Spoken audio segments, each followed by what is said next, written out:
कुछ लोग उम्र से नहीं अपने कर्मों से महान होते हैं। भरत तिवारी और भगत सिंह के ऊपर यह लाइन सटीक बैठता है। ध्यान से देखिए इन दोनों तस्वीरों को। कुछ चीजें सामान्य दिखाई देगा। यहां पे भगत सिंह आप लोगों को दिखाई दे रहे होंगे। ये चारपाई पे बैठे हैं और हाथों में जंजीर लगा हुआ है और उस समय के सीआईडी के डीएसपी उनसे पूछताछ कर रहे हैं। गोपाल सिंह पन्नू, लाहौर जेल का यह तस्वीर है। भगत सिंह है, चारपाई है, हाथ में जंजीर लगा हुआ है और एक डीएसपी सीआईडी के उनसे पूछताछ कर रहे हैं। यहां पे भरत तिवारी है, आप देख सकते हैं, चारपाई है और थाना प्रभारी राजेश कुमार मलाकार जी उनसे पूछताछ करने का प्रयास कर रहे हैं। बस फर्क इतना है कि भगत सिंह के हाथ में जंजीर है और भरत तिवारी के हाथ में बंदूक है। ये सीआईडी का ऑफिसर है, उनसे पूछताछ कर रहे हैं लाहौर जेल में। और ये शाहपुर थाना के एसएचओ हैं, उनके घर पे आके पूछताछ कर रहे हैं। देखिए इन तस्वीरों को। 99 साल बाद इतिहास अपने आप को दोहराया है। हालांकि भगत सिंह जिस केस में जेल गए थे वो केस उनके ऊपर 1926 को हुआ था।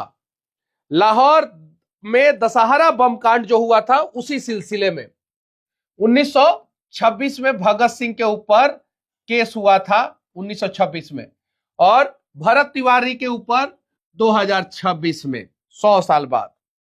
लेकिन ये तस्वीर जो चुपके से ली गई है वो तस्वीर 1927 की है और भरत तिवारी का यह तस्वीर 2026 का है। यानी इन दोनों तस्वीर में 99 साल का गैप है, 99 साल का। भगत सिंह को जब फांसी होता है तो पूरे देश में एक उबाल आ जाता है। एक युवा क्रांतिकारी को आखिर अंग्रेजों ने फांसी कैसे दे दिया। पहली बार भगत सिंह जेल गए थे, फिर निकलते हैं, दूसरी बार 1929 में जाते हैं और 1931 में उन्हें फांसी दे दी जाती है भगत सिंह को। इनको तो पुलिस ने एनकाउंटर में मार गिराया। इनके हाथ में एनकाउंटर के दौरान हथियार था, लेकिन इन्होंने जब आत्मसमर्पण कर दिया उसके बाद से पुलिस ने इन्हें एनकाउंटर कर दिया। 3 गोली मारी गई, शरीर से 5 गोली निकला, जैसा कि परिवार वाले बता रहे हैं, प्रत्यक्षदर्शी बता रहे हैं। अब भगत सिंह को उस समय बहुत सारे लोग पागल कहते थे। आप सभी को पता है, कांग्रेस के बड़े बड़े कद्दावर नेता जो हुआ करते थे, कुछ लोग तो यहां तक समझते थे कि भगत सिंह को जीने का इच्छा नहीं है। इतिहास के पन्ने जब आप पलटेंगे तो ये सारी चीजें आप लोगों को दिखाई देगा, समझ में आएगा। भरत तिवारी को भी कुछ लोग पागल घोषित कर दिए थे। आप देख सकते हैं यहां पे क्या लिखा हुआ है। हथियार लेके घूम रहे थे शाहपुर थाना में, विक्षिप्त, अस्वस्थ, ठीक है, मानसिक रूप से अस्वस्थ, विक्षिप्त है। शाहपुर थाना द्वारा मामले की गहन जांच की गई है। शाहपुर थाना गहन जांच करता है तो भरत तिवारी मानसिक रूप से विक्षिप्त पाए जाते हैं। जो भरत तिवारी कोरोना काल में जबरदस्त काम किए थे, खूब खूब लोगों की मदद किए थे भरत तिवारी, खूब। जो भरत तिवारी जब अधिकारियों से मिलते थे तो पेड़ देते थे, पेड़, क्योंकि पेड़ लगाओगे तो धरती बचाओगे। जो भरत तिवारी जवैनिया प्रकरण में लगातार पत्राचार कर रहे थे कि गरीबों को, दलितों को, पिछड़े समाज के लोगों को, शोषितों को, वंचितों को उनका अधिकार मिल जाए, हर जगह लेटर देते थे। आप देख सकते हैं बड़े बड़े अधिकारियों के साथ उनकी तस्वीरें और उनकी प्रशंसा भी होती थी। बहुत सारे लोग प्रशंसा करते थे। यहाँ पे बहुत सारा टेबल पे फाइल दिखाई दे रहा होगा। जब भरत तिवारी ने इतना मेहनत किया, उसके बाद से सिस्टम ने उन्हें मानसिक रूप से अस्वस्थ, विक्षिप्त करार दे दिया। उन्होंने अपना वीडियो में बाकायदा बोला कि रे हम पागल हैं ही, ऐसा उन्होंने बोला। सच्चाई है, ये समाज का दुर्भाग्य समझिए या जो समझना है समझिए।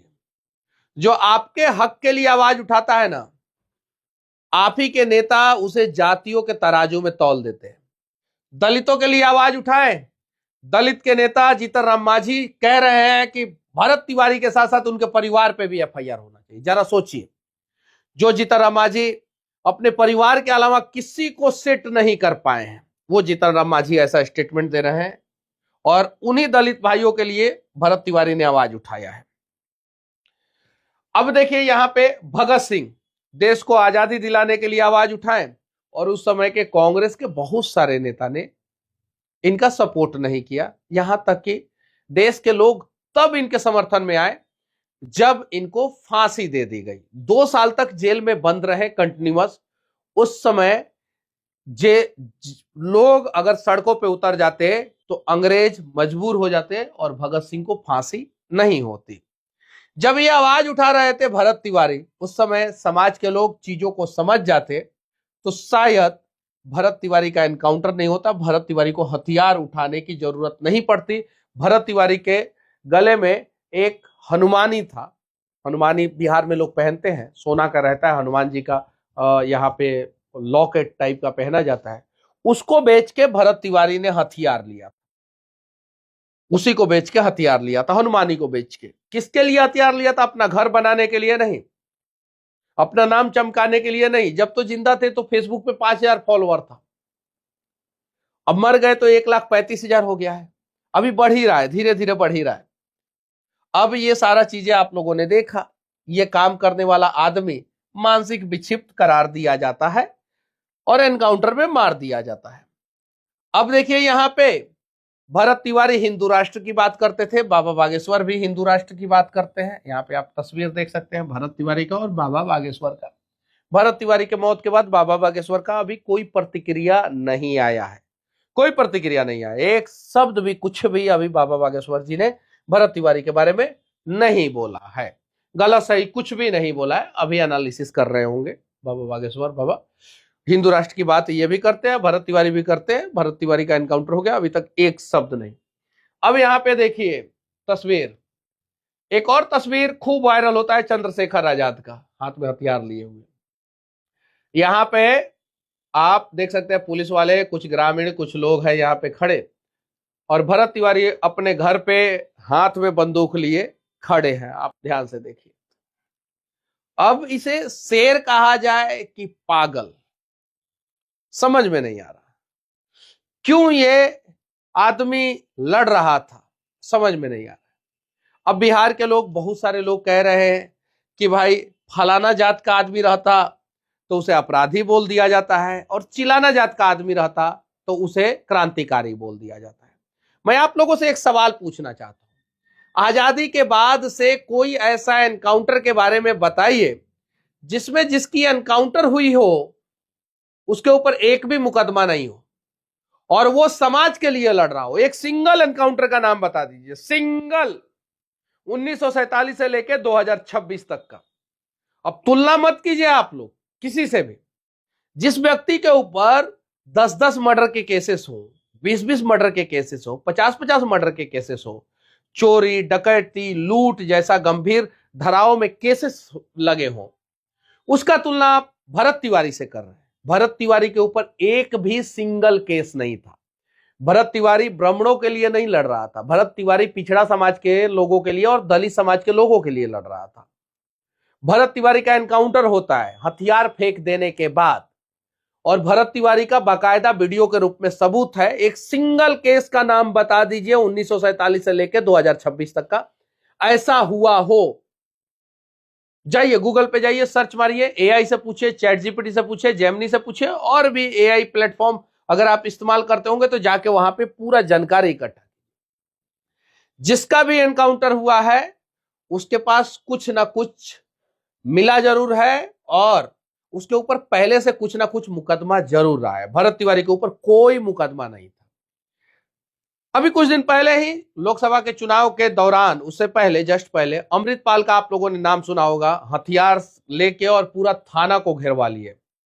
घर पे सैकड़ों AK-47 पाया गया, एनकाउंटर नहीं हुआ उनका। उल्टा वहां के लोगों ने उन्हें जिता के सांसद बना दिया अमृतपाल को। वो पंजाब के थे लोगों को लगा कि हमारे लिए लड़ते हैं, लोगों ने साथ दे दिया।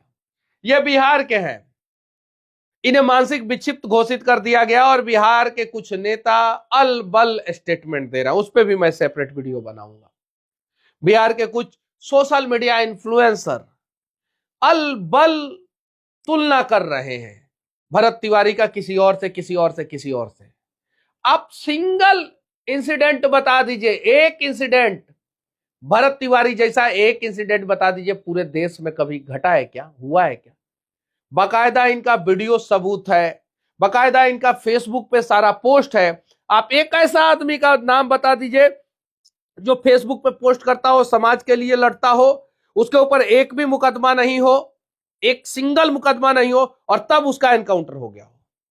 एक भी ऐसा आदमी नहीं है। मैं भी 3-4 दिन से इसी चीज के बारे में सर्च मार रहा था, कहीं नहीं मिला।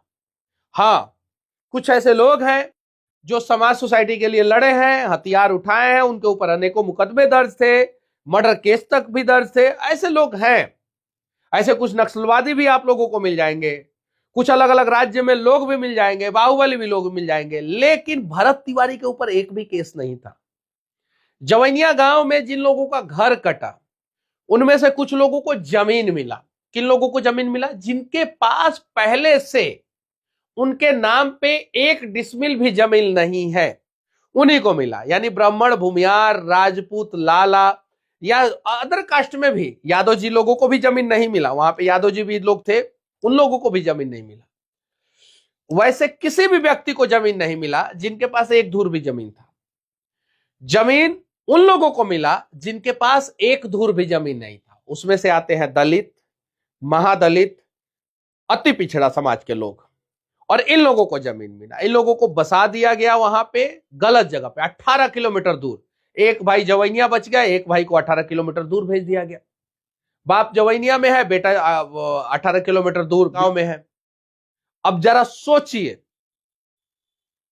और तब भरत तिवारी के पास लोग आते हैं और कहते हैं कि भाई हमारे लिए आवाज उठाइए। भरत तिवारी आवाज उठाते हैं, सड़क बनवाते हैं। अभी मिट्टी का ही सड़क है, पहले वो भी नहीं था।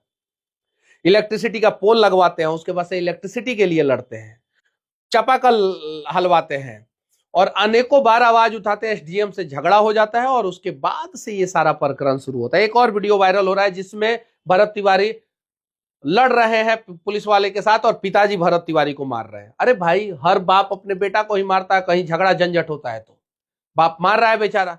और क्यों भरत तिवारी लड़ रहे हैं उसके आगे का पोर्शन है ही नहीं, क्योंकि पुलिस वाले ने भरत तिवारी को थप्पड़ मार दिया था। तो बाकायदा भरत तिवारी वीडियो में कहते हुए दिख रहे हैं कि थप्पड़ क्यों मारा रे, थप्पड़ क्यों मारा। ये चीजें, अरे समझिए लोग, जात के तराजू पे मत तौलिए।